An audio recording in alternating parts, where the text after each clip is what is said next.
Baik, bismillahirrahmanirrahim. Assalamualaikum warahmatullahi wabarakatuh. Alhamdulillah, alhamdulillahirabbil alamin wa bihi nasta'in wa ala umuri dunya waddin wa ala alihi wa sahbihi ajmain amma ba'du. Selamat sore Bapak Ibu semua, salam sejahtera bagi kita semua dan semoga Bapak Ibu partisipan yang bergabung di diskusi kajian filsafat ini semuanya sehat-sehat selalu dan ada dalam lindungan Allah Subhanahu wa taala. Kami juga mengucapkan selamat datang karena barangkali Bapak Ibu masih ada yang baru bergabung di diskusi filsafat yang sekarang, ada yang sudah bergabung di diskusi filsafat sebelumnya. Bagi yang baru bergabung, tentu saja saya ucapkan selamat datang kepada Bapak Ibu di ini adalah kajian filsafat yang ke-38 ya kalau nggak salah ya Kang Yayan. Dan bagi Bapak Ibu yang masih menjalankan ibadah puasanya di Ramadan hari ketiga ini, semoga masih tetap semangat ya, dan sambil ngabuburit kita akan berdiskusi yang insya Allah akan bermanfaat.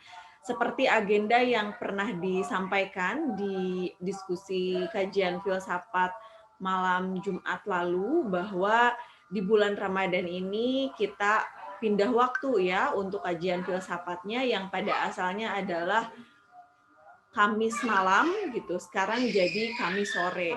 Dan tentu saja kajian filsafat ini terselenggara atas kerjasama dengan Lembaga Studi Agama dan Filsafat. Ada Kang Iqbal Hasanuddin yang selalu menjadi pemantik diskusi kajian filsafat. Kemudian ada pimpinan redaksi Genial ID, Kang Yayan Sofyan. Dan saya sendiri dari DIP Indonesia. DIP itu Demokrasi Electoral and Empowerment Partnership. Sebelum kita masuk ke kajian mengenai pemikiran Islam Soekarno gitu ya, terlebih dahulu mari kita dengarkan bersama pengantar diskusi yang akan disampaikan oleh Kang Yayan. Silakan Kang Yayan.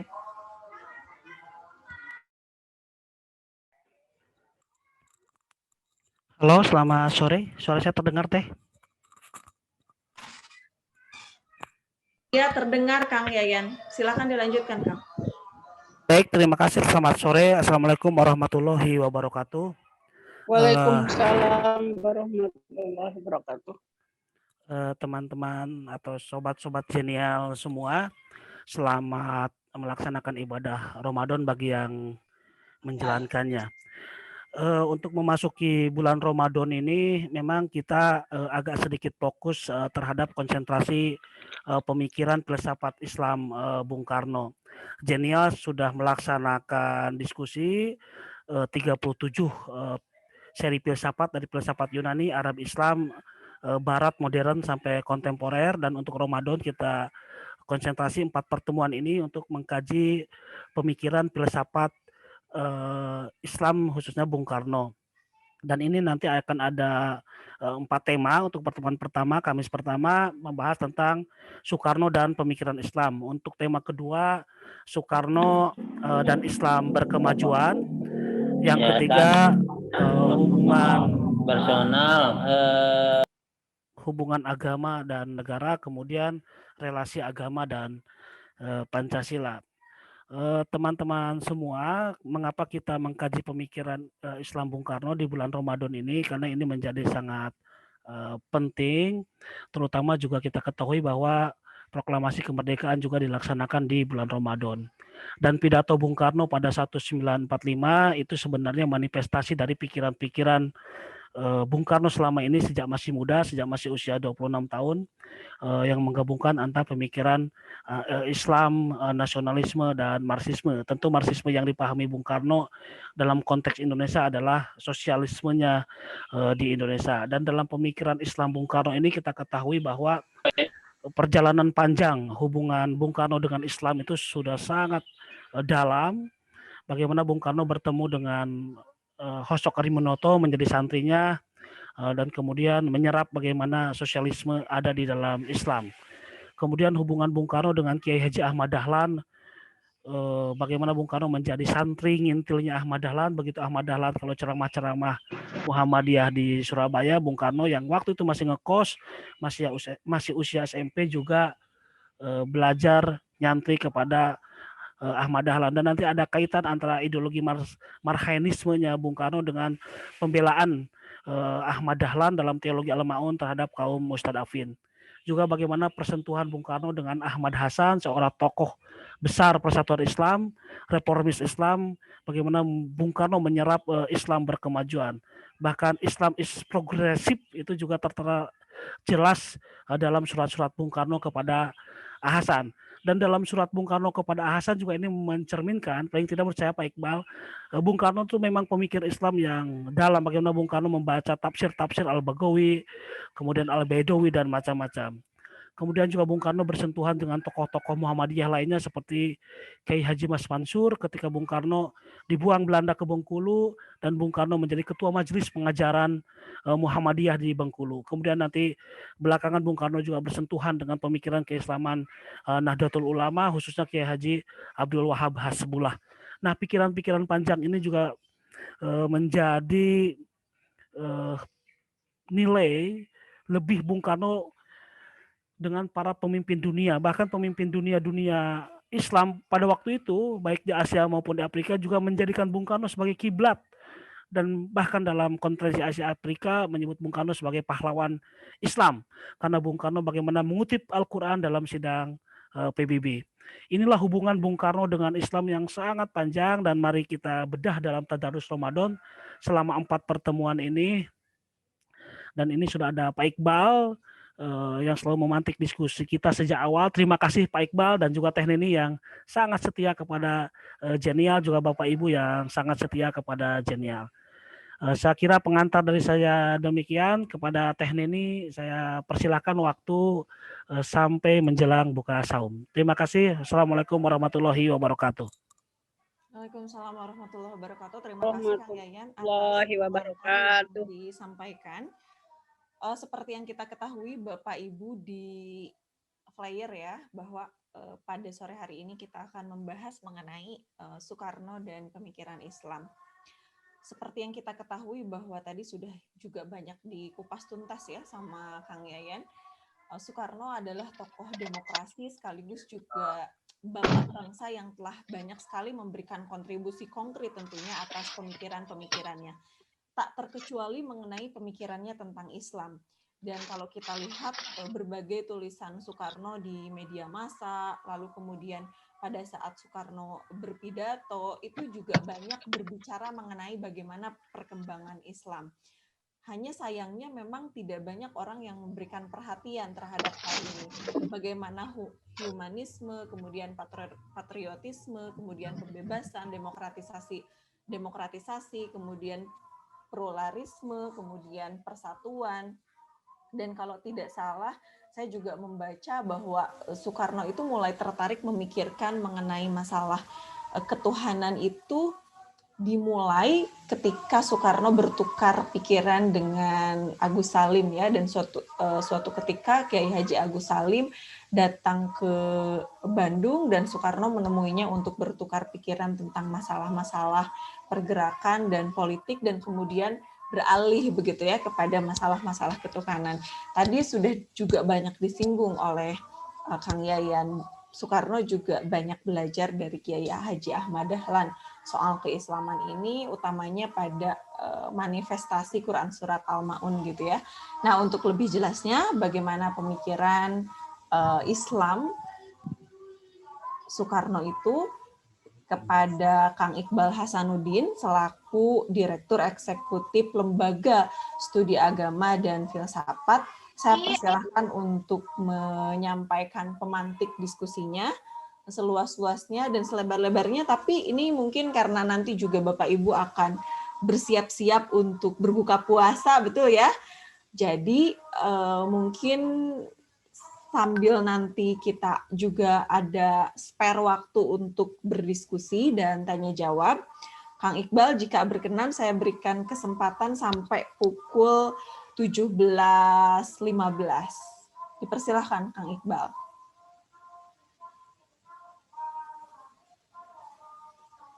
Terima kasih Teh Neni atas kesempatannya, Kang Yayan. Assalamualaikum warahmatullahi wabarakatuh. Saya senang banget ya Waalaikumsalam warahmatullahi wabarakatuh. bisa berjumpa di satu paket kajian khusus tentang pemikiran Bung Karno. Mohon izin share screen.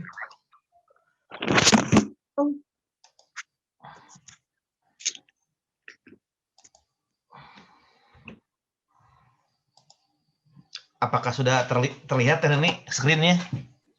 Iya, udah terlihat. Ini judul diskusi kita hari ini, Soekarno dan Pemikiran Islam ya. Jadi ini adalah satu sub dari 4 topik, 4 sub yang akan kita diskusikan selama Ramadan tentang Soekarno dan Pemikiran Islam. Nah ini keempat topik itu ya. Hari ini Soekarno dan Pemikiran Islam. Kemudian nanti kita akan diskusi tentang Soekarno dan Islam berkemajuan. Seminggu kemudian hubungan agama dan negara. Nanti di minggu terakhir menjelang Lebaran kita akan mendiskusikan tentang relasi agama dan Pancasila. Nah, ini keempat topik ini saling terkait bentuk satu tema besar. Tadarus Ramadan Pemikiran Islam Bung Karno ya. Ini sesuai dengan flyer yang sudah dibagikan kepada Bapak Ibu semua. Nah ini tentu satu pertanyaan ya yang perlu diajukan, apakah betul Soekarno itu layak didiskusikan sebagai seorang pemikir Islam, atau kita sebut Bung Karno sebagai seorang yang memberikan sumbangan dalam pemikiran Islam. Ini perlu kita diskusikan ya, seberapa layak Bung Karno kita sebut seperti itu. Nah, jadi pertanyaan yang paling awal saya ajukan ya, apakah Soekarno pemikir Islam ya? Apakah Soekarno seorang pemikir Islam? Bisa nggak Soekarno sebut sebagai seorang pemikir Islam? Nah, tentu ketika kita bertanya apakah Soekarno merupakan seorang pemikir Islam, pertanyaan ini tidak bermaksud untuk mengetahui apakah Soekarno seorang pemikir yang beragama Islam atau bukan ya. Jelas ini tidak bertanya tentang agama Soekarno, tapi bertanya tentang kualifikasi Soekarno apakah layak tidak disebut sebagai seorang pemikir Islam gitu ya. Pertanyaan itu juga bermaksud untuk mengetahui apakah Soekarno ikut terlibat atau tidak dalam memikirkan persoalan keislaman atau hal-hal lain dari sudut pandang pemikiran Islam ya. Jadi kita ingin bertanya sebenarnya Bung Karno ini ikut terlibat nggak mengkaji satu persoalan dari sudut pandang pemikiran Islam. Jadi kalau seorang pemikir Islam adalah orang-orang yang mengkaji satu persoalan, baik persoalan tentang agama, tentang politik, dari sudut pandang pemikiran Islam ya. Nah, Soekarno ikut terlibat nggak dari sudut pandang itu gitu ya. Dengan kata lain, apakah Soekarno adalah pemikir yang menjadikan Islam sebagai objek kajian atau kerangka berpikir gitu ya. Jadi pemikiran Islam di sini bisa terkait dengan dua hal ya. Pertama bisa sebagai objek yang dipikirkan. Sudut pandangnya bisa berbeda-beda ya, bisa filologi, bisa sosiologi, bisa lain-lain gitu ya. Tapi pemikiran Islam itu juga bisa menjadi semacam sudut pandang atau kerangka berpikir. Nah, apakah Bung Karno punya dua-duanya enggak? Menjadikan pemikiran Islam sebagai objek kajian sekaligus pemikiran Islam sebagai kerangka berpikir gitu. Nah, kalau dua-duanya ada dalam Bung Karno, maka kita bisa jawab Bung Karno absah. Kita sebut sebagai seorang pemikir Islam ya. Kalau tidak ya mungkin tidak cocok ya. Kita akan sebut Soekarno sebagai seorang pemikir Muslim, mungkin cocok pemikir politik Muslim atau tokoh politik Muslim karena beragama Islam, bisa disebut sebagai tokoh politik Muslim atau pemikir Muslim. Tapi kalau kita sebut Soekarno sebagai seorang pemikir Islam, maka Soekarno harus memenuhi syarat bahwa dia menjadikan pemikir Islam sebagai sudut pandang, sebagai metodologi, sebagai teori gitu ya. Nah, kalau Soekarno sudah menjadikan itu sebagai teori, maka kita absah menyebut Bung Karno sebagai seorang pemikir Islam ya, bukan hanya pemikir yang beragama Islam. Nah, di sini kita perlu membedakan ya antara pemikir Islam dan pemikir Muslim. Istilah pemikir Islam memiliki makna khusus yang berbeda dari ungkapan pemikir Muslim atau Muslim saja ya. Jadi kalau istilah Muslim jelas mengacu kepada agama yang dianut ya. Kalau pemikir Muslim ya dia tidak secara khusus. Pokoknya siapapun yang berpikir yang penting agamanya Muslim, kita bisa sebut sebagai pemikir Muslim ya. Misalnya memikirkan tentang pedesaan, pemikir pedesaan, tapi kebetulan beragama Muslim, maka dia masih bisa disebut sebagai pemikir Muslim. Seorang memikirkan soal ekonomi, tapi kebetulan dia agamanya Muslim, maka kita bisa sebut dia sebagai pemikir Muslim. Jadi kemusliman tidak menjadi sifat dari pemikirannya, tapi menjadi sifat dari orangnya gitu ya. Nah itu pemikir Muslim. Nah kalau pemikir Islam itu punya konotasi yang berbeda. Mengapa berbeda? Karena yang diacu itu adalah Islam sebagai objek pemikiran ya. Jadi kalau kita bicara pemikir Islam, maka yang dipikirkan adalah Islamnya gitu ya. Jadi kalau pemikir Muslim bisa jadi objek kajiannya bukan tentang Islam ya. Tentang ekonomi, tentang politik, tentang pedesaan, tentang macam-macam. Kebetulan orangnya Muslim, maka pemikir Muslim tentang banyak hal objek gitu ya. Nah kalau pemikir Islam, maka yang menjadi objek kajiannya tentang Islam, sudut pandang Islam gitu ya. Nah dalam kasus Bung Karno kita akan mengatakan ya Bung Karno sebagai seorang Muslim, pemikir Muslim sekaligus pemikir Islam kalau memang Bung Karno membicarakan banyak persoalan tentang Islam sebagai objek kajian dari apa yang dipikirkan oleh Bung Karno gitu ya. Nah, di sini kita lihat posisinya. Nah, ini ada lagi pemikiran Islam. Untuk melihat apakah Bung Karno ikut terlibat tidak dalam pemikiran Islam, kita juga perlu mendefinisikan ya, apa sih pemikiran Islam itu gitu kan. Nah, kita sebut di sini pengertiannya, kita perlu membedakan antara Islam sebagai agama yang diimani dan Islam sebagai objek pemikiran. Sama enggak gitu ya. Jadi kalau kita bicara tentang pemikiran Islam, apakah orang yang terlibat dalam pemikiran Islam itu harus orang yang beriman pada agama Islam atau tidak? Atau jangan-jangan orang yang ateis, orang yang Kristiani, orang yang Buddhis bisa ikut menyumbang dalam perkembangan pemikiran Islam. Misalnya yang bersangkutan bukan seorang Muslim. Katakan dulu orang orientalis banyak ya yang tidak Muslim tapi mengkaji pemikiran Islam gitu ya. Jadi Islam bukan sebagai agama yang diimani tapi Islam sebagai objek pemikiran. Sama enggak? Islam sebagai objek yang diimani dengan Islam sebagai objek pemikiran. Tentu kalau Islam yang diimani seringkali namanya iman ya. Kadang-kadang kita tidak bertanya secara kritis. Kita tidak pernah mencari argumentasi tentang apa yang kita percayai ya. Seringkali iman begitu. Tapi kalau objek pemikiran, kita tidak akan pernah membiarkan satu pernyataan, satu anggapan, satu asumsi yang tidak punya argumentasi. Dia selalu akan mendapatkan kritik, selalu akan mendapatkan argumentasi-argumentasi sehingga yang menjadi isi dari pemikiran itu selalu bisa masuk akal gitu. Itu yang mungkin perlu dibedakan antara Islam sebagai agama yang diimani dengan Islam sebagai objek pemikiran. Maka kalau kita bicara pemikiran Islam, bisa jadi adalah ada satu diskursus keislaman yang dihasilkan bisa oleh orang Muslim atau non-Muslim, tapi isinya adalah tentang keislaman ya, objek kajian. Nah, pertanyaan yang juga menarik dijawab adalah apakah setiap orang yang beragama Islam pasti menjadikan Islam sebagai objek pemikiran? Belum tentu ya. Banyak orang yang beragama Islam semata-mata menjadikan Islam sebagai objek iman. Ya pokoknya kalau sudah percaya, percayalah, saya nggak mau bertanya gitu ya. Jadi tidak semua gitu ya. Apakah setiap orang yang memikir Islam sebagai objek pemikiran sudah pasti beragama Islam? Belum tentu juga ya. Jadi ini dua hal yang berbeda. Pemikiran Islam menjadikan Islam sebagai objek kajian, objek kritisisme, objek keilmuan, bukan semata-mata Islam sebagai yang dipercayai dan diimani. Dari awal ini kategori-kategori yang menurut saya perlu kita klarifikasi ya untuk menilai sejauh mana Bung Karno kita sebut sebagai seorang pemikir Islam. Nah ini Bung Karno menulis beberapa ya tulisan tentang Islam. Jadi Untuk menilai sejauh mana Bung Karno layak disebut sebagai pemikir Islam, kita lihat tulisan-tulisan Bung Karno. Di sini kita bisa jelaskan ya bagaimana kelayakannya. Kita lihat di buku Di Bawah Bendera Revolusi, Bung Karno menjadikan Islam sebagai topik pembahasan ya. Kalau kita lihat persentasenya cukup besar ya.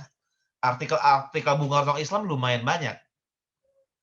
Dalam ulasan itu baik sebagai nilai-nilai normatif maupun manifestasi dalam sejarah, Islam dipikirkan oleh Soekarno secara terbuka, dialogis, kritis, sekaligus konstruktif ya. Jadi kalau kita baca buku Bung Karno, maka sebetulnya kita bisa mengatakan Bung Karno ikut terlibat memikirkan Islam sebagai objek kajian, memikirkan Islam sebagai sesuatu yang dipikirkan, bukan hanya yang diimani gitu ya.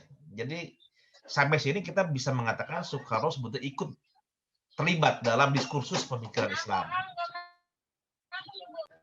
Nah, teman-teman semua, apa sih bidang yang dibicarakan Bung Karno ya dalam bidang pemikiran Islam?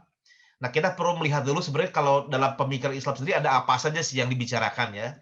Teman-teman yang belajar Islamic Studies, belajar Usuluddin, tahu bahwa pemikiran Islam itu memiliki beberapa tema-tema pokok ya. Yang pada intinya kalau kita berbicara pemikiran Islam, biasanya dipahami sebagai telaah yang bersifat rasional tentang Islam dan masyarakat Muslim ya. Jadi sangat umum. Pemikiran Islam adalah telaah yang bersifat rasional tentang Islam dan masyarakat Muslim. Di dalamnya ada topik-topik yang berhubungan dengan Al-Quran dan hadis, ada fikih dan hukum Islam, ada ilmu kalam atau teologi dialektis, ada falsafah, ada tasawuf, dan gerakan pembaruan Islam ya. Pembaruan Islam itu adalah satu topik yang muncul sehubungan dengan perjumpaan Islam dengan kemodernan, Islam sebagai agama dengan kemodernan. Muncul topik pembaruan modern dalam Islam. Nah, tentu ulasan dalam pemikiran Islam juga membahas keterkaitan antara satu tema dengan yang lainnya ya. Ini memang tema-temanya memang terpisah, tapi seringkali ada irisan. Nah, misalnya ada orang yang melakukan diskursus pembaru Islam juga membahas tentang pembaruan dalam bidang penafsiran atau konstruksi baru wacana teologi dan pemikiran falsafi. Jadi irisan dimungkinkan ya. Di antara topik-topik ini beririsan dimungkinkan. Tapi secara umum tema-tema yang biasa dikembangkan dalam pemikiran Islam seputar ini gitu. Nah, ini misalnya bidang yang pertama yang umum disebut sebagai interpretasi Al-Quran ya. Karena Islam sebagai agama, korpus dasarnya adalah Al-Quran. Nah, dalam bidang pemikiran interpretasi Al-Quran biasanya dikembangkan dua karakter. Yang pertama dikenal sebagai at-tafsir, yang kedua at-ta'wil ya. Nah, ini dua genre dalam interpretasi Al-Quran berkembang ya. Kalau tafsir dipahami sebagai cara atau praktek untuk memahami pesan-pesan Al-Quran dengan berpijak terutama pada analisis kebahasaan. Sementara at-ta'wil berisi cara atau praktek untuk memahami pesan-pesan Al-Quran dengan metode yang tidak hanya berpaku pada analisis kebahasaan ya. Nah, ini teknis lah. Tapi pada intinya dalam ilmu-ilmu Al-Quran ada yang disebut sebagai tafsir, ada yang disebut dengan ta'wil. Nah, dalam ta'wil sendiri ada ta'wil burhani, ada interpretasi yang rasional, ada ta'wil yang irfani, ya, atau disebut sebagai interpretasi yang bersifat mistik. Ini sub-sub dari pemikiran Islam ya. Yang pertama adalah interpretasi Al-Quran. Ini berkembang. Ada jurusannya, ada fakultasnya, ada guru besarnya, ada komunitas keilmuannya dalam bidang interpretasi Al-Quran gitu. Nah, pertanyaannya apakah Bung Karno masuk bidang ini atau tidak, nanti kita lihat ya. Bidang yang kedua fikih ya. Fikih ini juga masuk dalam pemikiran Islam. Fikih sebagai salah satu unit dalam pemikiran Islam. Dalam bidang fikih, pemikiran Islam berfokus pada kajian atas teori hukum Islam. Nah, biasanya kalau dalam bidang fikih dijelaskan, misalnya di kalangan Sunni terdapat 4 mazhab utama ya. Ada mazhab Maliki, Hanafi, Syafi'i, dan Hambali. Di kalangan Syi'i ada beberapa mazhab juga, tapi secara keseluruhan disebut sebagai mazhab Ja'fari ya. Ini mengacu kepada Imam Ja'far As-Shadiq ya sebagai tokoh utama dari Imam Syiah. Nah, di antara mazhab-mazhab itu terdapat perbedaan teori, metode dalam melakukan penerapan hukum, kemudian juga membuat kesimpulan-kesimpulan ijtihad hukum yang mereka buat juga beda satu sama lain. Ini apa namanya? Ini membuat fikih juga punya warna yang beragam ya. Fikih sebagai sebuah bidang di dalam pemikiran Islam berkembang cukup cukup luas ya, banyak juga peminatnya. Nah, apakah Soekarno ikut berkontribusi di sini? Kita lihat nanti. Bidang yang ketiga dalam pemikiran Islam dikenal sebagai ilmu kalam. Ilmu kalam dalam istilah teknis disebut sebagai teologi dialektis ya. Teologi untuk berdebat. Dialektis itu kan saling berbantah-bantahan gitu, jadal gitu ya. Nah, ini dalam bidang kajian Islam, bidang pemikiran Islam yang pembahasannya mencoba menggali pandangan Qur'ani ya, tentang relasi Tuhan, alam, dan manusia dengan pemahaman yang bersifat rasional. Nah, ini ilmu kalam ya. Di dalamnya diulas misalnya persoalan zat dan sifat Tuhan, proses penciptaan alam semesta, dan posisi manusia di dalam relasi antara Tuhan dengan alam semesta gitu ya. Kemudian ada juga cakupan ilmu kalam yang meliputi soal pengetahuan manusia tentang hakikat kenyataan, prinsip-prinsip etika dalam kehidupan, peran akal budi dan wahyu ilahi dalam pengetahuan manusia. Nah, di sini ada mazhab-mazhab yang terkenal ya, Mu'tazilah dan Asy'ariyah adalah dua mazhab utama ilmu kalam yang saling berdebat satu sama lain ya. Nanti kita lihat apakah Bung Karno ikut terlibat di dalam bidang ini, kita lihat ya. Yang keempat adalah falsafah. Nah, pemikiran Islam beririsan, berkaitan juga dengan satu bidang yang disebut sebagai falsafah atau hikmah. Ini adalah istilah yang digunakan untuk menyebut tradisi filosofos Yunani yang berkembang di dunia Arab Islam. Ya. Meskipun dari segi objek kajian dan metode yang lebih bersifat universal dalam pengertian tidak menggunakan konsep-konsep yang secara khusus diambil dari Al-Quran, falsafah masih sering disebut sebagai bagian dari kajian dalam pemikiran Islam ya. Memang pokok bahasa falsafah bersifat umum tadi universal ya. Soal metafisika, epistemologi, etika, filsafat manusia, filsafat politik dan lain-lain. Jadi tidak secara khusus berhubungan dengan agama sebetulnya. Lebih universal. Namun para filsuf Arab seperti Al-Kindi, Al-Farabi, Ibn Miskawayh, Ibn Sina, Ibn Rushd dan lain-lain dipandang telah berhasil menafsirkan ulang filsafat Yunani dalam konteks peradaban Arab Islam sehingga pikiran-pikiran mereka layak dikaji sebagai bagian dari hasanah pemikiran Islam. Jadi walaupun universal, tapi karena dihasilkan dalam rahim peradaban Arab Islam, maka falsafah dianggap sebagai bagian juga dari objek kajian pemikiran Islam ya. Nanti Soekarno punya sumbangan nggak di sini kita lihat ya. Berikutnya tasawuf ya. Dalam pemikiran Islam ada yang disebut sebagai tasawuf atau tradisi mistik di dalam Islam. Istilah lain untuk tasawuf adalah irfan. Di kalangan Sunni dikenal dengan istilah tasawuf, di kalangan Syiah sering juga dikenal sebagai irfan ya. Berbeda dari falsafah atau ilmu kalam yang menekankan pengetahuan rasional, tasawuf atau irfan ini menonjolkan kekuatan intuisi mistik sebagai jalan menuju yang esa, yang maha benar, yang maha baik, dan maha indah ya. Istilah yang khas dari wujud metafisik itu adalah yang esa, unum, yang maha benar, verum, yang maha baik, bonum, dan maha indah, fulcrum. Itu istilah untuk yang esa. Tasawuf sendiri sering dibagi menjadi dua ya, tasawuf akhlaki yang menekankan pada kesucian batin dan tasawuf filosofis yang juga memberikan perhatian pada pembahasan metafisika dan epistemologi ya. Nah, bidang yang terakhir yang saya ulas di sini adalah pembaruan modern dalam Islam. Ini juga topik yang berkembang dalam kajian Islam atau pemikiran Islam ya. Apa saja yang dikaji dalam topik pembaruan modern dalam Islam? Pembaruan dalam Islam ini adalah satu kajian yang berfokus pada bagaimana umat Islam memperbarui struktur pengetahuan dan tatanan sosial mereka dalam menyikapi perubahan-perubahan zaman. Secara khusus, pembaruan Islam juga menyoroti berbagai perkembangan modern dalam Islam, baik terkait dengan pengetahuan, lembaga kemasyarakatan, dan sistem kenegaraan. Apa yang dibahas adalah tentang bagaimana Islam beradaptasi di era modern.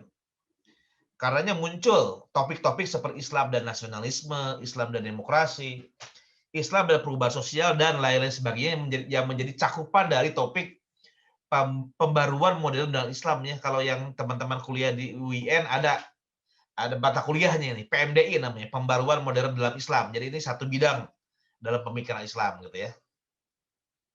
Nah, kemudian pemikiran Islam Bung Karno kira-kira di mana nih posisinya gitu ya? Dengan penjelasan apa itu pemikiran Islam, apakah Soekarno merupakan seorang pemikir Islam? Apakah Soekarno pernah menghasilkan karya berisi pemikir Islam? Apakah tafsir, fikih, ilmu kalam, falsafah, tasawuf, atau pembaru Islam gitu ya? Jika memang terdapat tulisan Soekarno yang berbicara tentang salah satu tema tersebut, tentu ia bisa kita sebut sebagai seorang pemikir Islam. Seorang pemikir yang terlibat dalam upaya menghasilkan pemikiran Islam. Nah, ini pertanyaannya ya. Kalau ini terpenuhi syaratnya, maka bisa jelas jawabannya. Nah, sebelum ke situ kita lihat ya formasi pendidikan Islam Soekarno. Tentu dari awal kita harus disclaimer ya.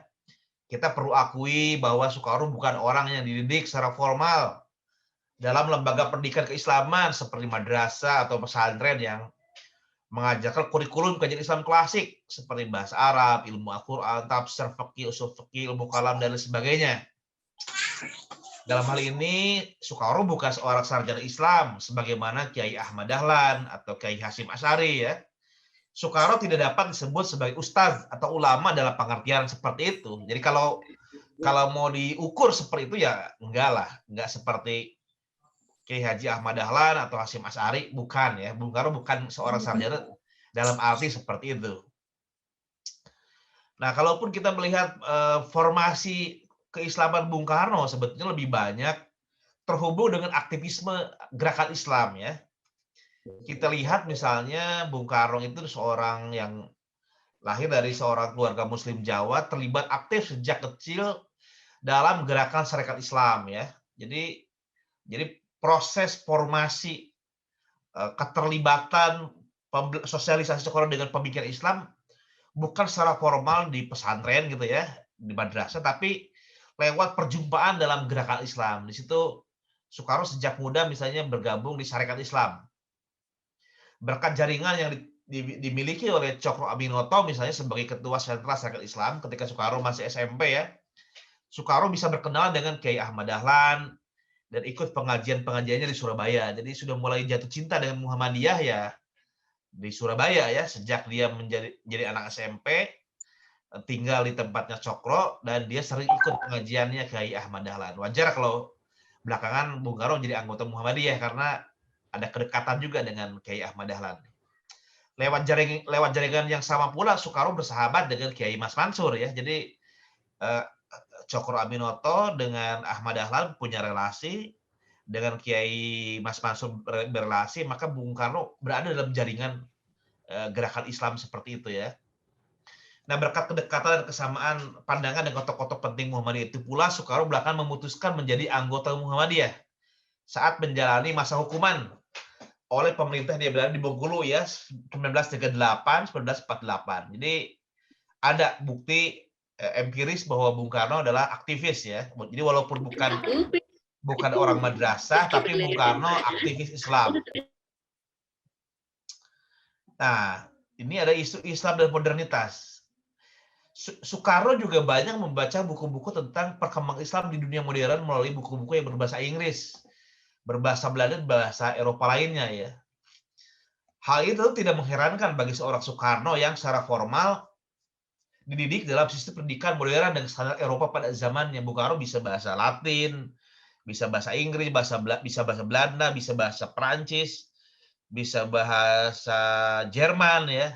Dengan kemampuan Bung Karno mengakses buku-buku dari berbagai bahasa, wajar kalau Bung Karno bisa membaca perkembangan terbaru ya dalam bahasa-bahasa modern. Nah, di samping terlatih untuk berpikir ilmiah, Soekarno juga mendapat keuntungan dalam hal penguasaan bahasa-bahasa Eropa ya, yang memang menjadi pelajaran yang wajib diajarkan di sekolah-sekolah Belanda saat itu.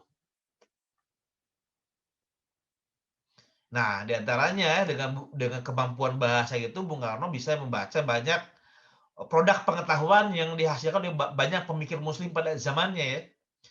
Misalnya Bung Karno sering merujuk ya orang-orang seperti Said Amir Ali, Farid Wajdi, Jamal Al-Afghani, Muhammad Abduh, Ali Abdul Razik ya, Qasim Amin, Halideh Edip Hanom dan lain-lain itu menghiasi karya-karya Bung Karno tentang keislaman ya. Jadi kalau buku-buku bacaan Bung Karno itu kita amati, di sana tampak jelas bahwa Bung Karno memiliki minat yang sangat besar pada tema pembaruan modern dalam Islam. Nah, di sini secara khusus itu juga tampak ya dalam beberapa karya yang ditulis oleh Bung Karno ya tentang pemikiran Islam. Misalnya kita lihat di Surat-Surat Islam dari Endeh. Ini adalah surat-surat yang dibuat Bung Karno kepada Ahmad Hasan, seorang guru dari Persatuan Islam Persis di Bandung ya. Mereka berdialog soal tema-tema keislaman. Dan di sini kelihatan Bung Karno cukup meminati ya pemikiran Islam lewat surat-surat itu. Kemudian Bung Karno juga membuat surat terbuka yang ditujukan kepada Kiai Haji Mas Mansur sebagai Ketua PB Muhammadiyah yang bicara soal tabir ya. Kemudian Bung Karno juga membuat artikel yang menarik ya berjudul Memudahkan Pengertian Islam. Bung Karno juga menulis apa sebab Turki memisah agama dari negara dan beberapa artikel lain tentang pembaruan Islam ya. Jadi Soekarno kalau kita lihat ada nggak karya tentang Islam, tentang pemikiran Islam? Jelas ya. Kalau kita baca buku Bung Karno, sekian banyak artikel Bung Karno tentang pemikiran Islam. Nah, jadi apakah Soekarno bisa disebut sebagai seorang pemikir Islam? Tentu kita bisa berbeda pendapat soal ini ya. Tapi satu hal yang pasti adalah bahwa Soekarno merupakan seorang pemikir yang punya perhatian terhadap persoalan pembaruan modern dalam Islam. Ia memiliki banyak artikel tentang topik tersebut. Saya pribadi cukup senang untuk memilih mengatakan bahwa ia termasuk salah seorang pemikir Islam dengan topik pembahasan secara khusus tentang pembaruan modern dalam Islam. Nah, kita perlu menekankan tentang karakteristik dari pemikir Islam Bung Karno ya. Jika dilihat dari segi kualitasnya ya, tulisan-tulisan Soekarno tentang pemikir Islam tampak memiliki bobot yang patut diperhitungkan ya sebagai sebuah model interpretasi untuk aksi. Ini istilahnya Kunto Wijoyo ya.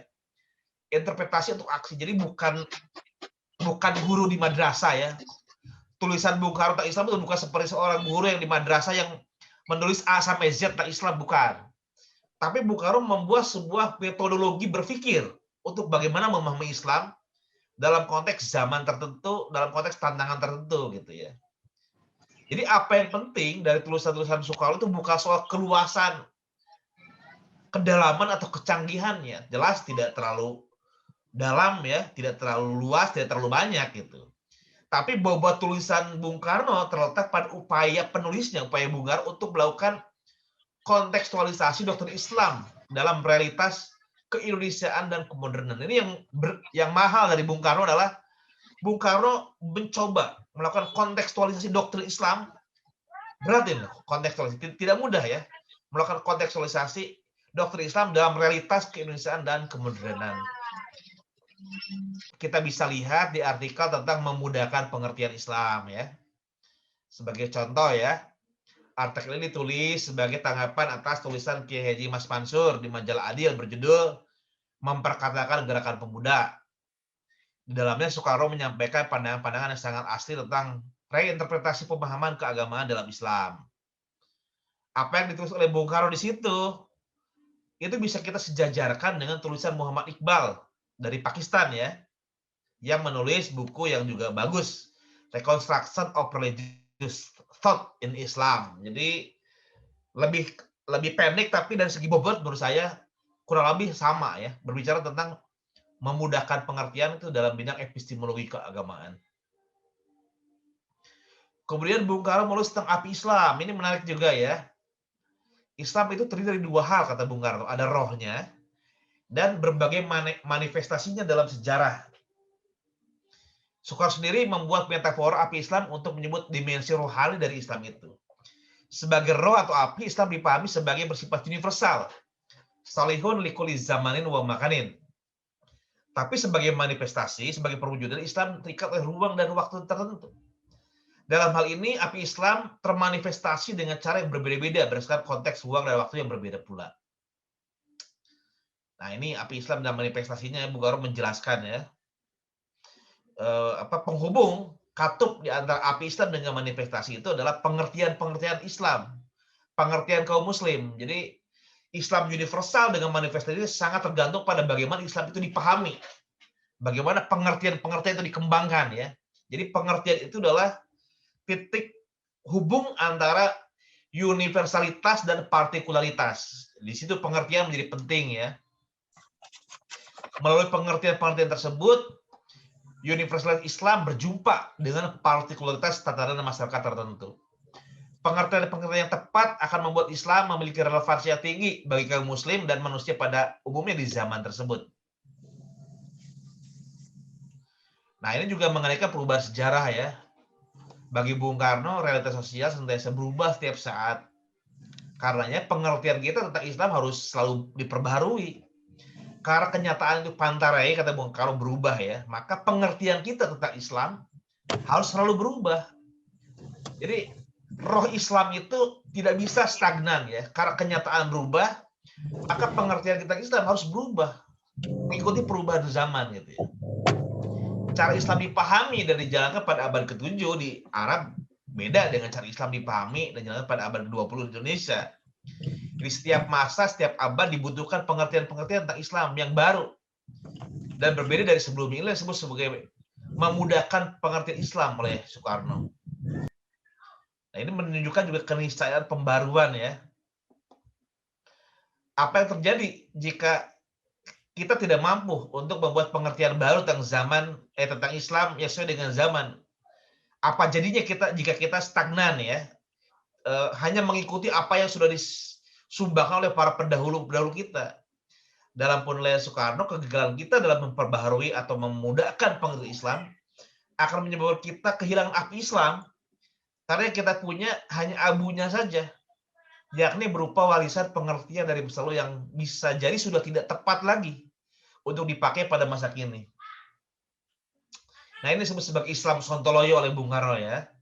Sebagai akibat dari matinya api Islam, umat Islam akan mengalami kegelapan. Nilai-nilai Islam bersifat universal kehilangan relevansinya bagi kaum muslim dan manusia pada umumnya karena tertutupi oleh kekolotan pengertian-pengertian tentang Islam itu ya. Jika sudah demikian, apa yang berkembang dalam masyarakat bukan lagi api Islam yang menerangi, melainkan sejenis Islam sontoloyo yang telah kehilangan daya pencerahannya. Karenanya bagi Soekarno, memudahkan pengertian Islam adalah sebuah keniscayaan agar kita tidak menjadi muslim yang sontoloyo. Nah, sebagai penutup ya, supaya kita bisa diskusi lebih panjang, kita bisa katakan bahwa Soekarno adalah seorang pemikir yang memiliki perhatian pada pemikir Islam, khususnya pada gagasan pembaruan modern dalam Islam. Dalam karya-karya yang ditulisnya tentang pemikir Islam, ia merumuskan sebuah model interpretasi untuk aksi agar api Islam bisa tetap menyala dalam konteks keindonesiaan dan kemodernan. Karenanya menurut hemat saya ya, saya pribadi berpendapat, Soekarno bukan hanya pantas disebut sebagai pemikir Islam, tapi juga pantas disebut sebagai seorang tokoh pembaruan Islam yang memiliki peran penting bagi kaum muslim dan kemanusiaan di Indonesia abad ke-20. Nanti seperti apa sumbangannya kita akan diskusikan dalam di bulan Ramadan ya, minggu depan karakteristik Islam berkemajuan kita akan bahas secara khusus. Kemudian relasi agama dan negara kita bahas di minggu ketiga. Agama dan Pancasila sebagai hasil ijtihad Bung Karno kita akan bahas di minggu keempat. Itu barangkali tekniknya sebagai pengantar diskusi pembuka minggu pertama. Secara umum akan saya sampaikan seperti itu. Terima kasih banyak. Oke, baik Kang Iqbal, terima kasih atas pencerahan yang disampaikan, luar biasa gitu ya. Dan saya kira semua kita bersepakat bahwa Soekarno itu adalah seorang pemikir yang memiliki perhatian pada pemikiran Islam ya. Dari tadi Kang Iqbal sampaikan gitu ya pemaparannya, dan Soekarno juga termasuk salah satu yang memiliki gagasan terhadap pembaharuan modern dalam Islam itu sendiri, dan ada banyak sekali tadi Kang Iqbal sudah menyampaikan bagaimana karya-karya yang pernah ditulis oleh Soekarno dalam pemikiran Islam dan kemudian juga memberikan perumusan ya bagaimana model interpretasi untuk aksi agar api Islam bisa tetap menyala dalam konteks di keindonesiaan dan kemodernan. Dan saya tadi kalau Kang Iqbal menyampaikan pendapatnya soal Soekarno bukan hanya pantas disebut pemikir Islam, tetapi juga tokoh pembaharuan Islam. Saya juga sama-sama sepakat ya. Generasi milenial juga kami memandang, melihat bahwa Soekarno itu adalah memang seorang pemikir Islam yang sangat progresif sekali dan tentu saja memiliki peranan penting ya untuk kaum Muslim. Khususnya tadi kata Kang Iqbal juga kemanusiaan ya, karena Soekarno juga bicara soal humanisme juga gitu ya di Indonesia di abad ke-20 ini. Bapak Ibu, ini sudah ada banyak yang bergabung, 76 partisipan yang bergabung, ada dari Ciputat, Kabupaten Tasik. Saya sapa ya Kang Yayan ya, karena saya dari Tasik nih, saya sapa dari Kabupaten Tasik. Majalengka dan luar biasa nampaknya ini se-Indonesia hadir dalam diskusi kajian filsafat yang ke-37 ini. Neni, saya persilahkan kepada Bapak Ibu. Siap? Kita mungkin kalau diperkenankan ada Pak Abe Kusuma ini. Iya, aku juga udah lihat nih, wah keren nih udah ada Pak Abe Kusuma. Nah, Pak Abe Kusuma mungkin sekarang ya saya berikan kesempatan untuk menyampaikan pandangannya juga soal Soekarno dan pemikiran Islam ini. Ada tambahan barangkali ya dari Pak Abe Kusuma. Disilahkan Pak. Bapak dibuka dulu mute-nya. Belum dibuka mute-nya, Pak.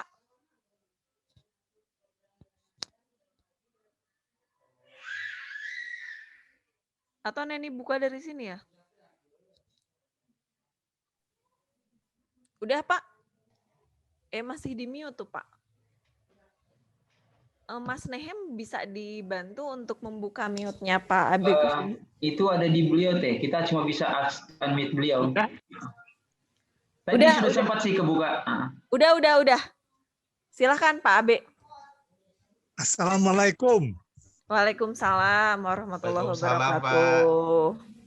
Saya terlambat, jadi kurang bisa memberi komentar. Cuma singkatnya, memang Bung Karno itu pemikir, tapi terutama terpusatkan pelaksanaan hubungannya dengan negara. Bagaimana ajaran-ajaran Islam ini mengenai government. Bagaimana orang Islam memperlakukan warga negaranya yang beragama Islam dan yang beragama lain. Itu bagaimana pelaksanaan Islam.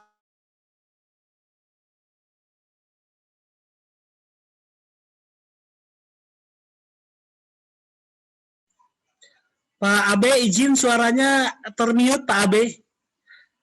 Mungkin dibuka kembali, di-unmute kembali Pak Abe. Tidak ada suara. Sudah? Ya udah Pak, silakan dilanjutkan Pak. Ini mohon maaf kalau keliru itu. Di dalam Islam kan agak dibedakan bahwa di dalam satu negara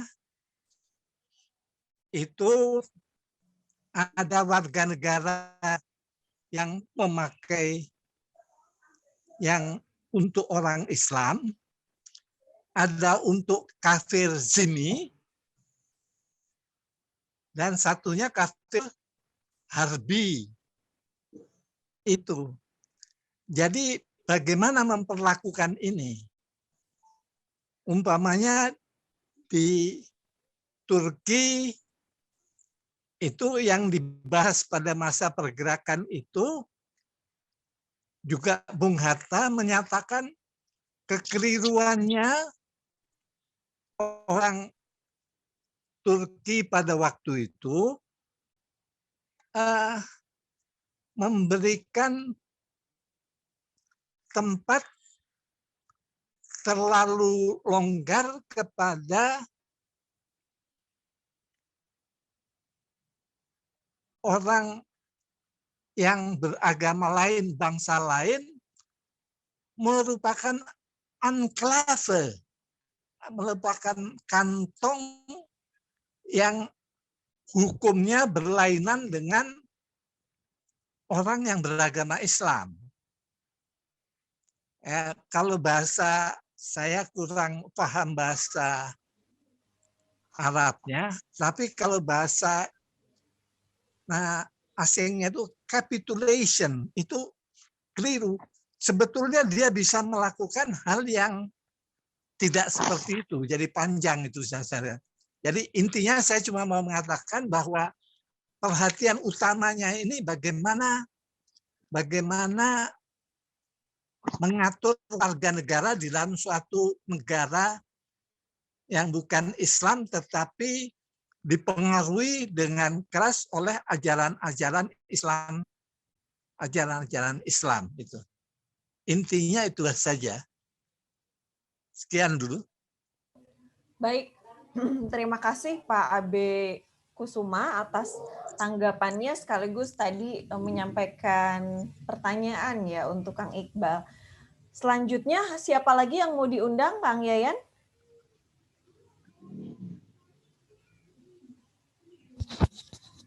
Boleh, Cek. Mas.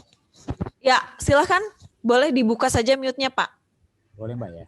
Boleh. Oh iya, makasih. Assalamualaikum warahmatullahi wabarakatuh. Selamat sore. Ini sekarang di Makassar pas lagi mau maghrib ini. Saya juga agak lambat ngikutnya, tapi pas tadi dapat kiriman banner dari teman-teman di Makassar. Saya coba buka, alhamdulillah bisa silaturahim jarak jauh ini dengan Mas Iqbal, Mbak Neni, Mas Yayan. Tadi ikut Bang Abe juga tadi. Jadi konteks Bung Karno itu memang sudah melebihi kadar, kalau istilahnya ya pemikiran beliau memang melewati zamannya. Jadi tidak hanya memikirkan konteks satu hal, apalagi tadi Bang Abe tadi menggambarkan bahwa dalam konteks Bung Karno itu adalah pemikiran agama dalam konteks hubungannya dengan relevansi bernegara. Jadi Islam bukan hanya sebatas tekstual yang dipahami Bung Karno, tapi tadi Bang Iqbal juga sudah memberikan gambaran yang luar biasa. Saya hanya coba membuka relasinya bahwa ketika Bung Karno memikirkan suatu hal, dia memikirkan negara secara keseluruhan. Karena memikirkan Pancasila itu memikirkan negara secara keseluruhan. Jadi tidak hanya pada konteks Islamnya saja, tapi begitulah kepandaian Bung Karno menggunakan daya pikat pikirannya sehingga semua kita harus membahasnya hingga di abad 21 ini pun kita juga masih tetap mengawal pembahasan-pembahasan itu. Dan saya setuju Bang Iqbal, nantilah kapan-kapan kalau waktu panjang nanti, kan ini waktunya agak singkat dan banyak teman-teman di sini, ya ngopi darat kayaknya lebih menarik walaupun terbatas jumlahnya. Siap Pak. Kami juga di Makassar, apalagi saya dalam studi analis politik kebangsaan itu, dalam studi doktoral di bidang pertahanan negara, itu konteks pemahaman konteks pikiran Bung Karno itu sangat menguatkan sistem ketatanegaraan kita sejak awal. Walaupun memang sistem politik itu selalu berubah sesuai dengan eranya, tapi pondasi nilai agama itu sudah termaktub dalam ideologi Pancasila. Itu gambaran besar bagi kita, dan itu kita syukuri bisa ketemu titik pemikiran Bung Karno, Bung Hatta, para ulama-ulama dulu, ada tadi disebutnya di zaman Ahmad Dahlan, bahkan sebelum di zaman Ahmad Dahlan. Itu bagian dari relasi politik negara yang dibangun oleh Bung Karno. Mungkin itu saja. Bang Abe, mohon maaf lahir batin, dan teman-teman pelaksana acara luar biasa ini, keren. Assalamualaikum warahmatullahi wabarakatuh. Waalaikumsalam warahmatullahi wabarakatuh. Terima kasih Pak Arkom. untuk selanjutnya saya persilahkan kepada Bapak Dr. Uus Rustiman, dokter di UIN Sunan Gunung Jati Bandung. Silakan, Pak Dr. Uus. Ya, Assalamualaikum warahmatullahi wabarakatuh. Waalaikumsalam warahmatullahi wabarakatuh. Terima kasih juga atas kesempatannya. Juga Kang Iqbal, sangat luar biasa. Terima kasih atas pencerahannya. Juga mengikuti jejak Bang Abe dan Pak Arko. Sedikit rawat ataupun revisi bahwa saya S3-nya di Universitas Padjadjaran, bidang filologi. Mohon izin menyampaikan. Alma mater kita, Pak. Oh gitu ya? Baik. Saya komunikasi tapi. Saya filologi tuh.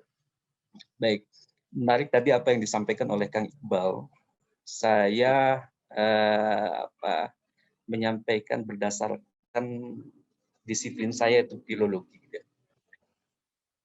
Saya menemukan sebuah kitab yang diterbitkan pada tahun 1959 oleh Darul Arabiyah lil Ulum, 68 halaman. Ditemukan di perpustakaan Biblioteka Alexandria Mesir. Judulnya adalah Al-Audah ila Iktishar Sauratina. Kitab ini sangat keramat, gitu ya. Dan kitab ini tentunya muncul keistimewaan atau muncul sebuah pertanyaan. Apa sih istimewanya kitab Al-Audah ila Iktishaf Sauratina ini? Nah, kalau kita terjemahkan, sesungguhnya kitab ini merupakan terjemahan dari buku berjudul Penemuan Kembali Revolusi Kita, yang berasal dari pidato Presiden Republik Indonesia Soekarno, gitu ya, pada Hari Kemerdekaan RI pada yang ke-14 pada tanggal 17 Agustus 1959. Kita tahu bahwa filologi itu lebih kepada masa lampau ataupun masa lalu, tapi tentunya masa depan itu bernilai ketika melihat hal-hal masa lampau juga.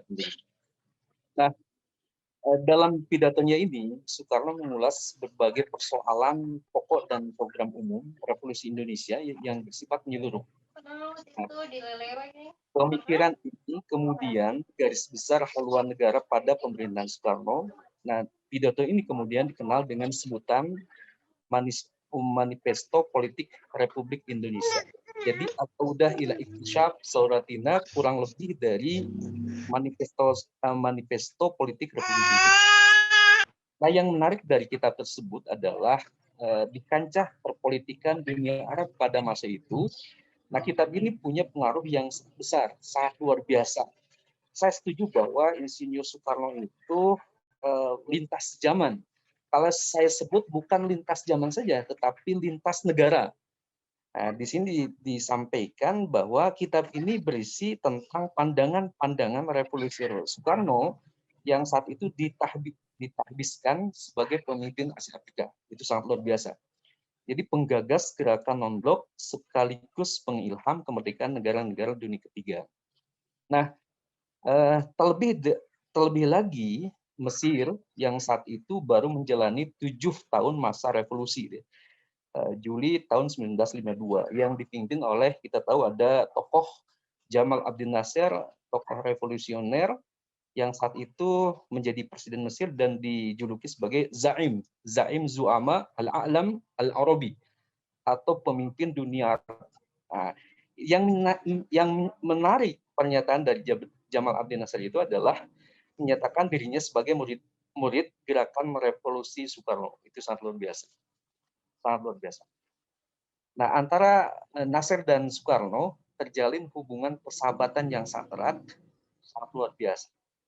Kemudian keberadaan kitab yang tadi disebutkan di awal menjadi saksi bisu jika pada masa itu Indonesia yang belum genap 17 tahun masa kemerdekaan sudah memiliki pengaruh yang besar di kancah dunia Arab yang diwakili oleh Insinyur Soekarno. Jadi menjadi guru bagi para pemimpin negara-negara Arab yang saat itu baru merdeka dan penjajahan Inggris dan Prancis. Lebih dari itu, Indonesia bahkan sudah mampu mengekspor ideologi gagasan dan kebijakan nasionalisnya. Nah, secara garis besar, kalau saya lihat dalam halaman terakhir kitab Al-Audah ila Iktishaf Suratina misalnya dibuatkan semacam glosari tentang falsafah kerakyatan. Ada misalkan Al-Mabadi Al-Khomsah atau kita sebut Pancasila, yang dalam bahasa Arab diterjemahkan butir-butirnya adalah satu Al-Iman Billah, kemudian Al-Insaniyah, Al-Qaumiyah, Al-Indonesia, Siasa, As-Sab, Al-Adalah, Al-Istimaiyah. Nah, kemudian selanjutnya tertulis juga ada yang namanya At-Ta'adud fil Wihdah atau Bhinneka Tunggal Ika. Nah, dijelaskan di sana bahwa Bhinneka Tunggal Ika adalah ayu anak Indonesia birokmi min ta'adud kalimah wa qabila takunu wihdah al-mutamassika, bahwasanya Indonesia meskipun terdiri dari berbagai wilayah dan bangsa yang berbeda, namun bersatu dalam kesatuan yang teguh gitu ya. Jadi keberadaan kitab ini karangan Insinyur Soekarno sejaman dengan kitab-kitab yang sangat biasa. Jadi saya sepakat tadi apa yang disampaikan oleh Pak Piko bahwa sesungguhnya Insinyur Soekarno itu bukan hanya berada dalam tataran lintas zaman, tetapi lintas negara, khususnya adalah Mesir, kemudian Libya, Afrika Utara, dan sebagainya. Demikian Kang Iqbal sebagai komentar, mudah-mudahan tidak puas tentunya. Mohon maaf Kang Ian, teman-teman. Ya. Assalamualaikum warahmatullahi wabarakatuh. Waalaikumsalam warahmatullahi wabarakatuh. Ini sudah ada yang raise hand dari perempuan, Kang Iqbal, Kang Yayan. Saya persilahkan ya ke Mbak Tina untuk Mbak Tina Sofia yang sudah raise hand. Silahkan. Ya baik, terima kasih waktunya. Apresiasi mendalam juga untuk Genial dan Kang Iqbal yang di masa-masa ngabuburit ini sudah memberikan tema-tema yang progresif gitu ya. Menarik apa yang dipaparkan tadi mengenai kehidupan Bung Karno, keislaman maupun pemikirannya, dan juga keintimannya dengan organisasi-organisasi Islam pada masa beliau. Tapi ada yang menggelitik, pertanyaan yang menggelitik buat saya, yang sebenarnya ingin saya tanyakan, gitu.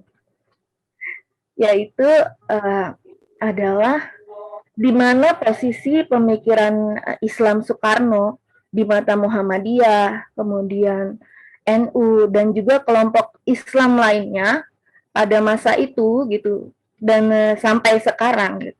Mengingat Bung Karno itu pada fase awal keintimannya dengan Islam itu adalah sebagai anggota Muhammadiyah gitu kan, tetapi di masa kepemimpinannya hingga saat ini Soekarno lebih banyak didukung oleh NU. Nah, mungkin itu menarik sekali buat saya. Terima kasih sebelumnya.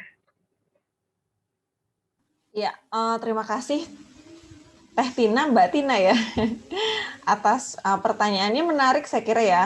Dan ini ada pertanyaan yang tidak kalah menariknya juga dari Pak Iman di kolom chat. Nah, ini sebetulnya yang ingin tadi saya tanyakan di awal gitu ya, ketika jadi memantik sebelum Kang Iqbal. Ajaran pemikiran Islam mana yang sangat mempengaruhi Bung Karno menjadi tokoh yang bisa diterima oleh semua kalangan lintas apapun. Kemudian nih, yang mesti di-highlight gitu ya, bagaimana pemikiran Islam Bung Karno dalam konteks Islam dan perempuan. Silakan Kang Iqbal. Saya kira 4 dulu aja ya, di Kang Iqbal bisa merespon secara keseluruhan, mengingat juga waktu kita juga terbatas, Kang Iqbal. Silakan. Terima kasih Bapak Ibu atas tanggapannya ya. Pertama Pak Abe Kusuma, kita semua ini sudah memberikan komentar tentang sumbangan pemikiran Bung Karno. Saya setuju dengan beliau. Salah satu sumbangan terbesar Bung Karno adalah Bung Karno memikirkan satu konsep kenegaraan ya. Satu konsep kenegaraan di mana di dalamnya Indonesia itu dipikirkan di dalam sebuah kerangka negara modern gitu ya. Kalau negara modern sudah tentu dasarnya adalah konstitusionalisme. Kalau konstitusionalisme maka relasi antara warga negara dengan negara didasarkan pada satu prinsip-prinsip kenegaraan modern ya. Ada apa namanya, kesetaraan di depan hukum, kedaulatan rakyat, kemudian kesetaraan di antara warga negara dan lain sebagainya. Nah, dalam konteks itu muncul isu soal agama kan.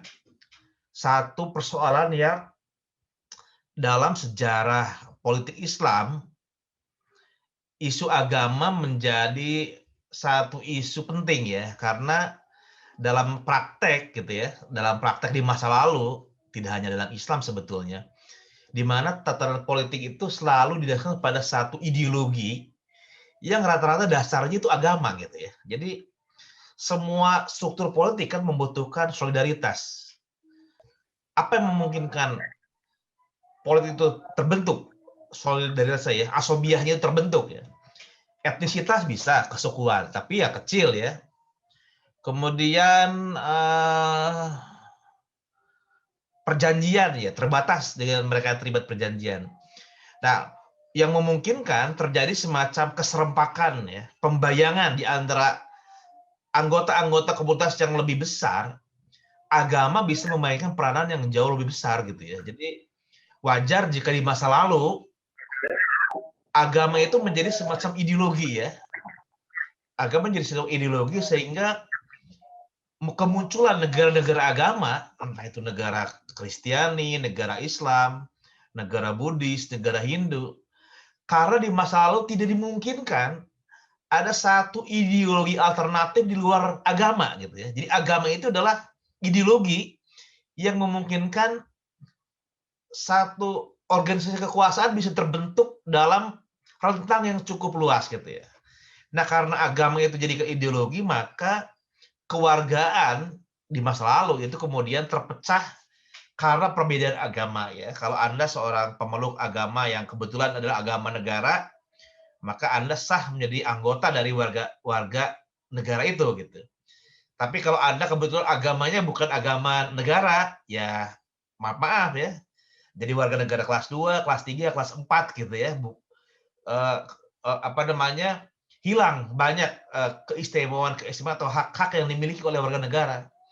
Tidak bisa menjadi pemimpin militer, tidak bisa menjadi katakanlah pemimpin politik ya, seperti bupati, gubernur, kira-kira gitu ya. Banyak hak-hak yang dimiliki oleh warga negara tidak dimiliki oleh mereka yang agamanya bukan agama yang sama dengan agama negara. Nah, dalam konteks sejarah politik Islam juga begitu ya. Kemunculan struktur politik Islam itu banyak kemudian ditopang oleh kesamaan agama gitu ya. Jadi mereka yang menjadi pemimpin, khalifah, menjadi jenderal-jenderal di dalam angkatan perang, ilmuwan, pemimpin semua bisa dipilah-pilah dengan agama yang dia miliki gitu ya. Kalau seorang muslim ya dia punya status yang penuh. Tapi kalau bukan muslim, misalnya seorang non-muslim gitu kan, maka tidak punya status yang sama dalam kewarganegaraan di dalam struktur politik Islam di masa lalu ya, di masa abad pertengahan gitu. Nah, ini menjadi problem ketika kemudian umat Islam harus masuk kepada satu tantangan baru di mana umat Islam berjumpa dengan satu kondisi kemodernan ya, di mana dalam kemodernan itu ada satu asumsi bahwa negara itu diandaikan dipisahkan dari agama. Jadi tidak ada lagi gagasan negara agama seperti di masa lalu ya, entah itu negara Islam, negara Kristen, negara Hindu, negara Buddhis, atau negara agama apapun, tapi negara yang dasarnya bukan negara agama. Sehingga pembedaan seorang muslim atau bukan muslim, Kristen atau Buddhis menjadi tidak relevan dalam konteks negara modern seperti itu gitu ya. Nah, pada abad 20 negara-negara yang berkembang kebetulan bukan lagi negara yang dasar ideologinya agama, tapi kebanyakan negara modern yang berkembang berpijak di atas gagasan nasionalisme ya.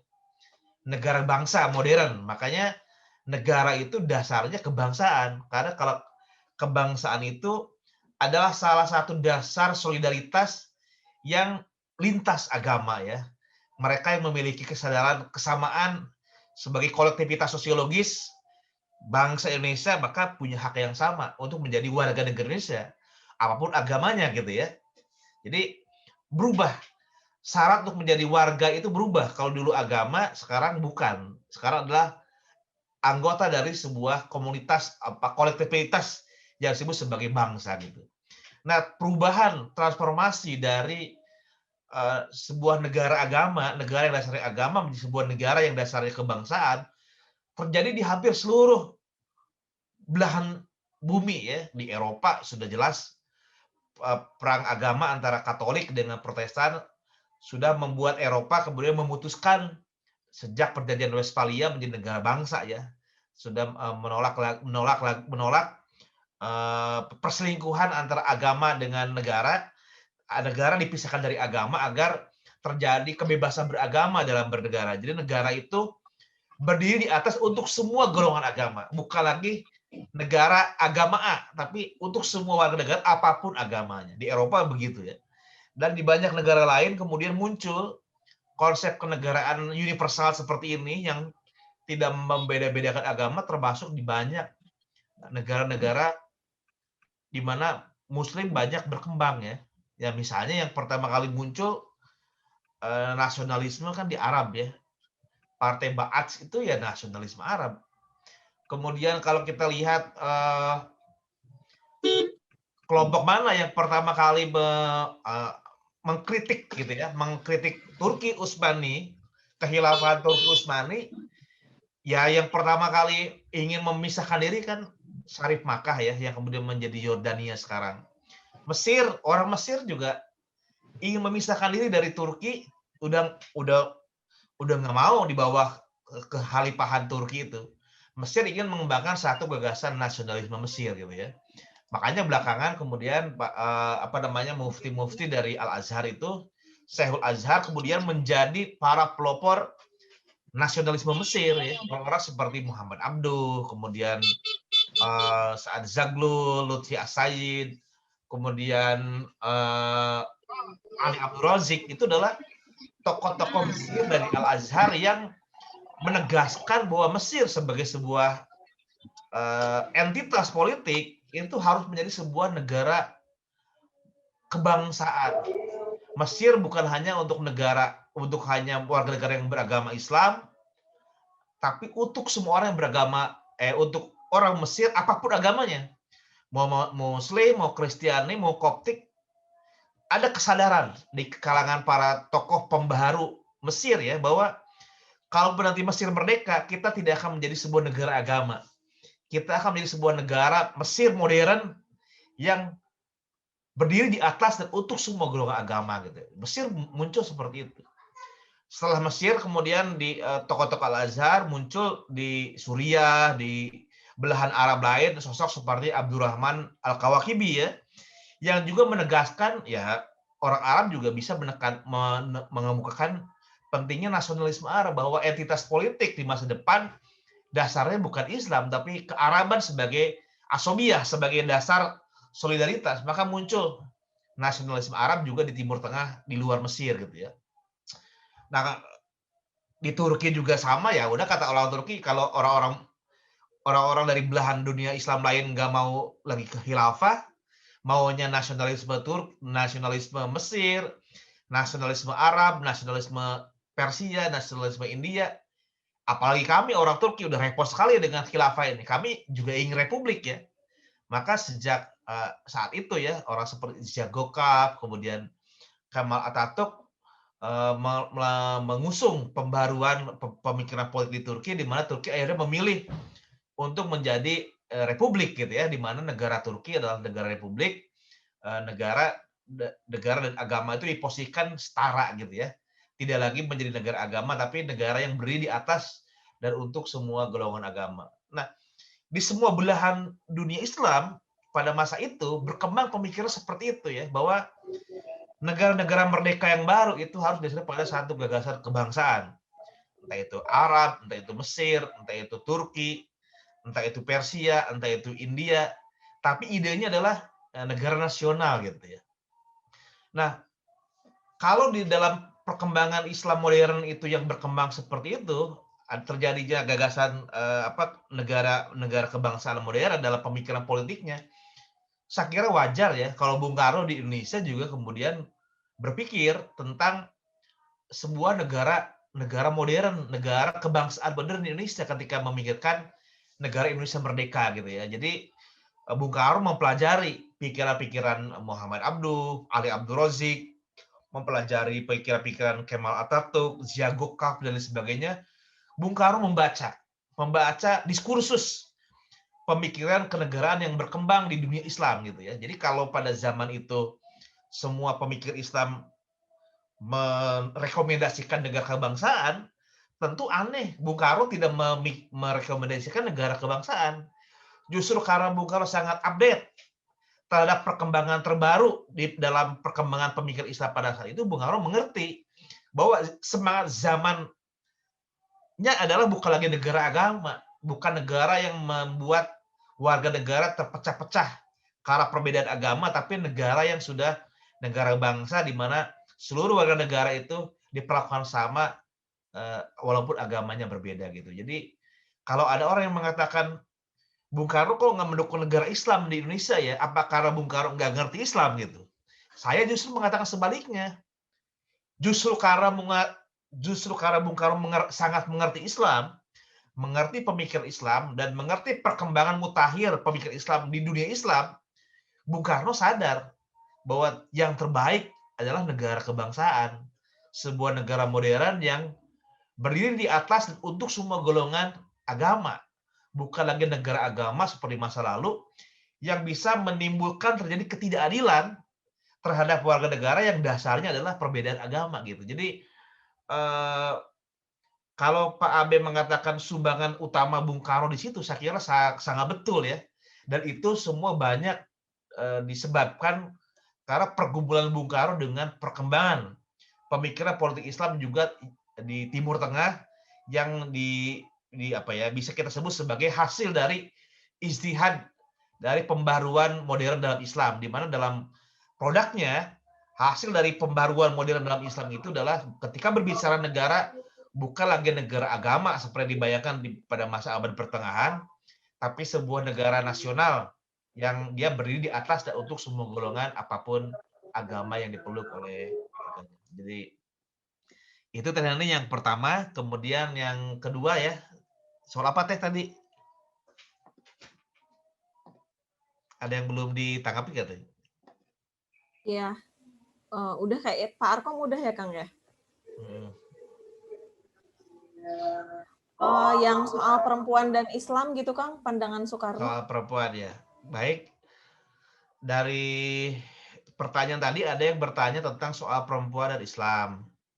Jadi Bung Karno sempat berbicara soal Qasim Amin ya. Jadi Bung Karno tuh cukup update ya dengan karya-karya yang dikembangkan oleh para pembaru Islam di era modern.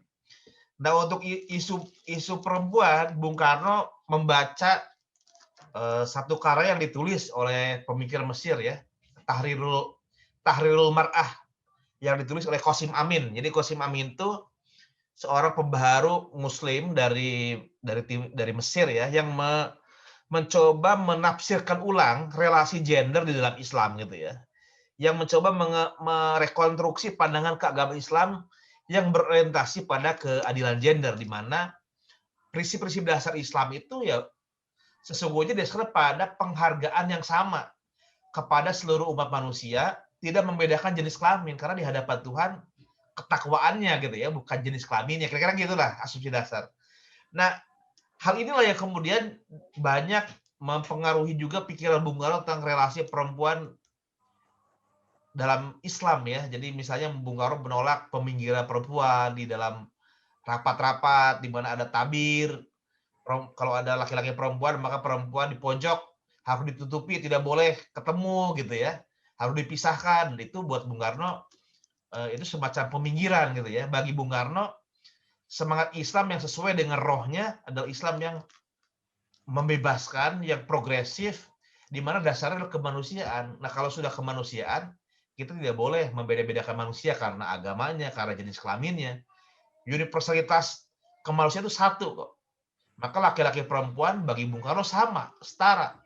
Tidak bisa kemudian orang didiskualifikasi dari posisi-posisi sosial tertentu karena alasan jenis kelamin. Maka Bung Karno menolak peminggiran perempuan karena alasan dia perempuan, karena secara universal laki-laki perempuan sama sebagai sesama manusia, punya kualifikasi yang sama, punya hak yang sama, sehingga isu gender dalam pemikiran Bung Karno memiliki punya satu pendekatan yang juga cukup kuat gitu ya di dalam pembaruan pemikiran keislaman Bung Karno. Nah, kemudian tadi dari Ustadz Uus ya, saya kira ini informasi yang sangat penting dari Ustadz Uus, karena Ustadz Uus ini seorang filolog sekaligus seorang sarjana yang pernah studi di Timur Tengah ya, kalau tidak salah di Libya ini Ustadz Uus ini. Jadi Ustadz Uus tentu mengamati, kalau Ustadz Uus menyebut sebuah produk pengetahuan dari dunia Arab tentang Bung Karno, sudah pasti itu valid ya, karena Ustadz Uus pernah studi di sana, dan tadi Ustadz Uus menyebutkan bagaimana pengaruh Bung Karno ya dalam sejarah politik di Timur Tengah, di Mesir ya. Di Mesir bukan hanya para pemimpin politik yang merasa dipengaruhi oleh Bung Karno, tapi juga ada karya-karya tulis yang secara eksplisit menyebutkan sumbangan Bung Karno dalam gerakan politik di Mesir. Jadi bagi Ustadz Uus saya kira itu sumbangan yang penting, bahwa Bung Karno bukan hanya tokoh lintas zaman dulu sampai sekarang, tapi juga ternyata Bung Karno adalah seorang tokoh pembaharu yang sumbangan pemikirannya lintas tempat ya, bukan hanya di Indonesia tapi juga di dunia Arab cukup dikagumi. Jadi ini informasi yang saya kira penting dari Ustadz Uus. Bung Karno bukan hanya mendapatkan inspirasi dari perkembangan pemikiran dari Timur Tengah, tapi ternyata Bung Karno ikut juga diapresiasi dan mempengaruhi perkembangan pemikiran di Timur Tengah. Sudah terjadi? Ada lagi? Udah, Kang Iqbal. Dari Bu Tati tadi udah ya? Udah direspon kan? Dari Bu Tina. Yang Muhammadiyah dan Persis ya. Nahdlatul Ulama deh kalau nggak salah. Iya. Memang kalau kita melihat proses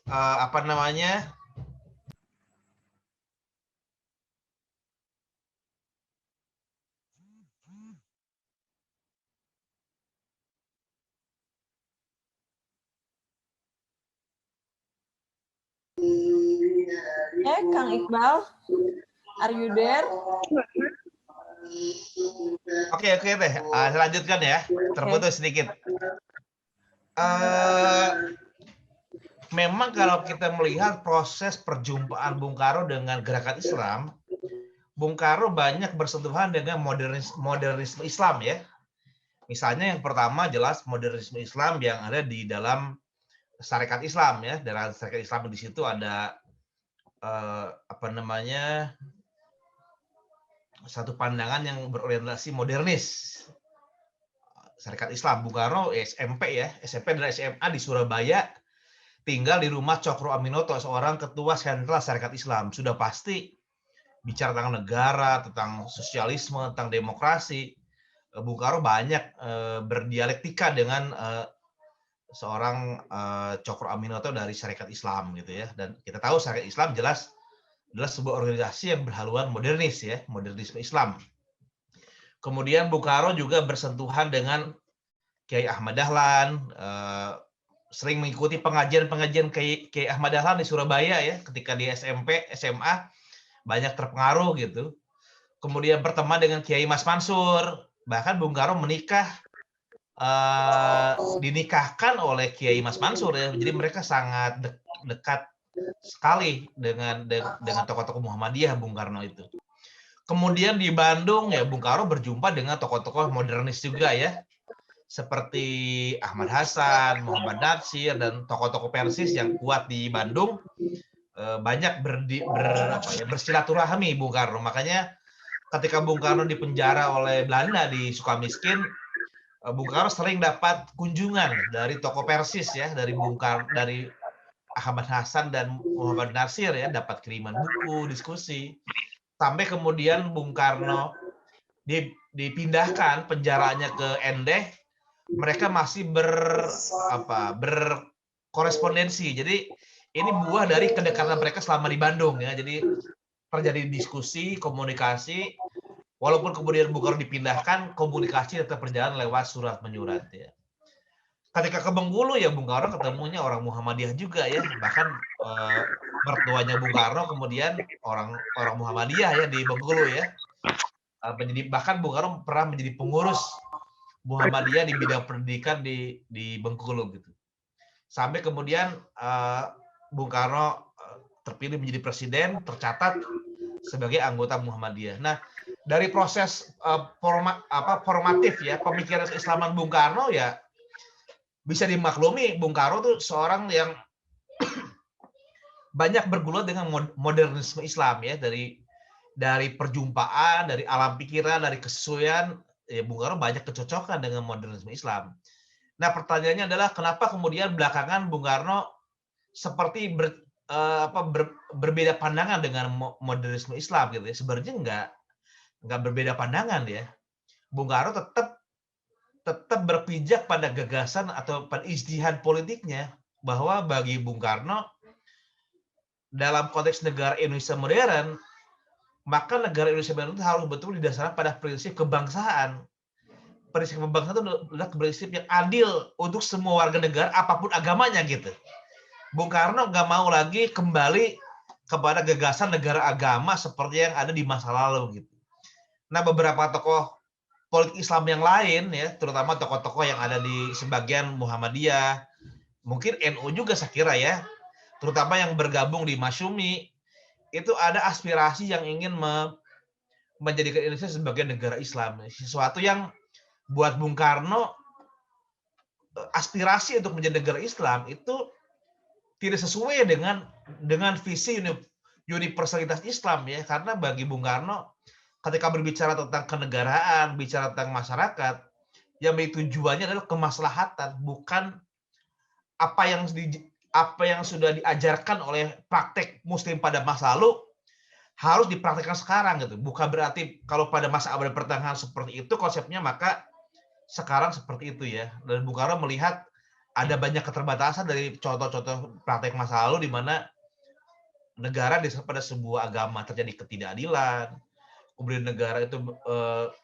kemudian mengalami kalau agamanya konservatif, negara jadi konservatif, kemudian agama menjadi nggak berkembang karena agama menjadi sarana untuk mengabsahkan kekuasaan gitu ya. Jadi agama dengan negara ketika digabungkan itu agama nggak berkembang, negara juga mengalami menjadi satu yang konservatif gitu. Maka Bung Karno bersikukuh dengan pandangan negara kebangsaan yang kemudian dalam istilah lain adalah negara Pancasila. Nah, sementara beberapa tokoh politik dari kalangan Muslim modernis lainnya punya imajinasi abad pertengahan tentang negara Islam gitu ya.